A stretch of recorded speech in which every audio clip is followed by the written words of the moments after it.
Hello everyone, I hope week 1 is going well for you.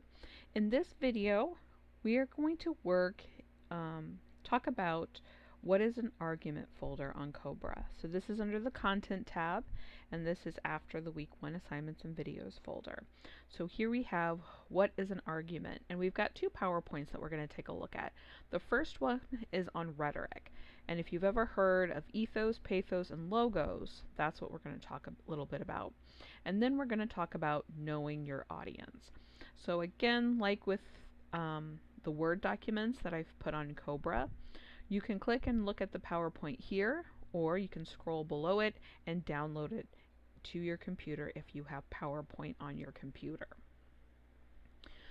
So we're going to talk about rhetoric. What makes up a good writer, and what are the tools that we can use to create a good argument? So to be a great thinker and a great writer, we also must be a great reader. So in order to write, we need to know things about a topic. And sometimes we don't always know everything about a topic. So we need to read articles, books, we need to watch videos in order to know more about our topic. And we need to think about what we watched or what we read, and then we can write about our opinion. And so when we look at the folders for each of our papers this semester, that's why there's two subfolders. So in paper number 1, you had the subfolder of pre-writing assignments. So there we have a background journal where we're starting to think about what conspiracy theories we believe in, what fake news we trust, and then we look at 3 articles talking about fake news. We answer questions. And so that's getting us thinking and talking about our topic, okay? And then the second subfolder then is writing the paper, so making the outline, the works cited page, writing the rough draft, and so forth, okay? So in order to be good at writing, we also have to read a lot, and we also have to think a lot. So good writing is also grounded in solid rhetorical principles. So rhetoric has come to refer to the art of speaking or writing effectively, usually with an emphasis on persuasion. It investigates how language is used to organize and maintain social groups, construct meaning and ideas, create change, and create knowledge. And rhetoric began 2,500 years ago as the study of the forms of communication and argument essential to public, political, and legal life in ancient Greece. And here is a link to a video if you want to learn a little bit more about that.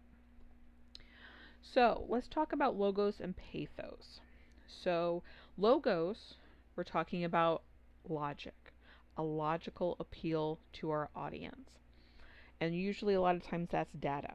Okay, if someone says, oh, what's a study done that's proven that? It's reasoning. It's logical. Pathos is your feelings, your emotions. And so both of these forms of persuasion can be effective, but they function in different ways and sometimes serve different purposes. And although you should use both in your papers, your main focus should be building an argument based on logos. So here's some examples of logos. The data is perfectly clear. This investment has consistently turned a profit year over year, even in spite of the market declines in other areas. So here they have numbers to prove their point. More than 100 peer-reviewed studies have been conducted over the past decade, and none of them suggest that this is an effective treatment for hair loss. Okay, so here we're looking at studies. Research compiled by analysts from NASA as well as organizations from 5 other nations with space programs suggests that a moon colony is viable with international support. So here we're looking at research. Ladies and gentlemen of the jury, we have not only the fingerprints, the lack of an alibi, a clear motive, and an expressed desire to commit the robbery, we also have a video of the suspect breaking in. The case could not be more open and shut. So here we're not talking about just circumstantial evidence. You've got a video and other evidence to prove what happened. So all the logic. Then pathos. These are our emotions.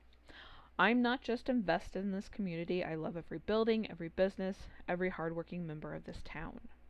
There's no price that can be placed on peace of mind. Our advanced security systems will protect the well-being of your family so that you can sleep soundly at night. So that's like an advertisement for a security system.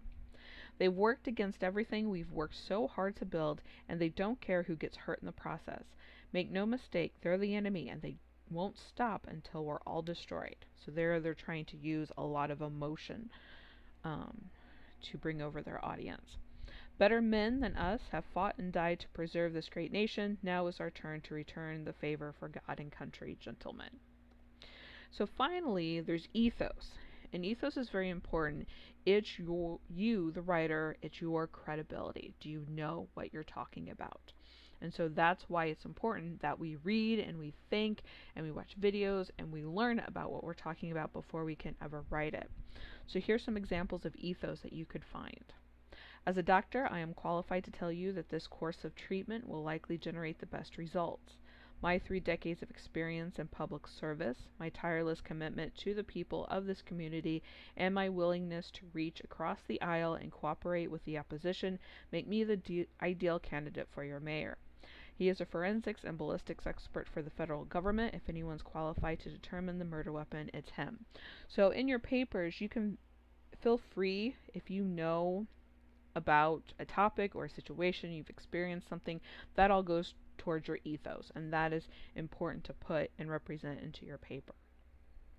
So these modes of persuasion, we want to do our best to include as much of each of them as we can in our writing, and that is going to help our argument and persuade our reader to our position. Okay, so as we go through each paper, keep those things in mind. Is there any ethos? What about the logos? What about the research? Your sources that you're using, and any pathos. You kind of want to be selective about your pathos, but if something is very emotional, if we're talking about a murder or something going on that was really horrible for someone, that is where our pathos can go into. Alright, so that is the rhetoric PowerPoint. The other PowerPoint is knowing your audience. It's important to know who you're writing to. So do this real quick on a side piece of paper. So imagine that you recently had a car accident and you were partially responsible. Instead of making sure that there were no cars coming in either direction, you backed your car out of a parking space at Parkland and ran into another person's car. The other driver jumps out of their car screaming and cussing at you. You try to alleviate the tension by apologizing and wanting to call the police and to exchange insurance information. However, there is some major bumper damage to both vehicles, and the other driver by this time is being a real pain in the you-know-what. Alright, so in a short paragraph to your insurance company, explain in your own words what happened. So pause the video and write that paragraph to your insurance company. Next, write a short paragraph to your best friend explaining in your own words what happened. Pause the video and go write that paragraph. Alright, so why is it important who my audience is?